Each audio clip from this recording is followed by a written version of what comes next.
আসছে স্বস্তিকা ঘোষের নতুন ধারাবাহিক। হ্যাঁ দর্শক, সম্প্রতি তিনি অনুরাগের ছোঁয়া সিরিয়ালটি শেষ করেছেন, যেখানে তিনি দীপা ও সুদীপা দুটি চরিত্রেই অভিনয় করে দর্শকদের মন জয় করে নিয়েছিলেন। যখন তিনি দীপা চরিত্রে অভিনয় করেছেন, তখন তার বিপরীতে নায়ক ছিলেন ডক্টর সূর্য সেনগুপ্ত।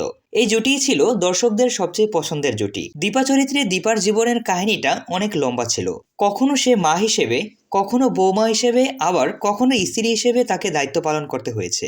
আর পরবর্তীতে সুদীপা চরিত্রের বিপরীতে ছিল নায়ক আদিত্য চৌধুরী, যেখানে সুদীপার একটি বড়লোক পরিবার থাকতেও তাকে অভাব অনটনে পরিবার ছাড়া এতিম পরিচয়ে বড় হতে হয়েছে।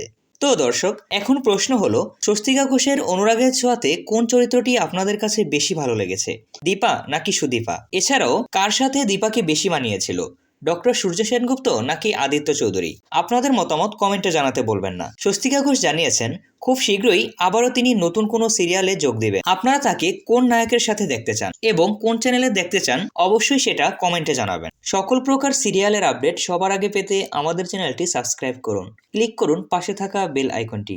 আবারও খুব শীঘ্রই হাজির হব নাটকের নতুন কোনো এক্সক্লুসিভ আপডেট নিয়ে। ভিডিওটি শেষ পর্যন্ত দেখার জন্য আপনাকে অসংখ্য ধন্যবাদ।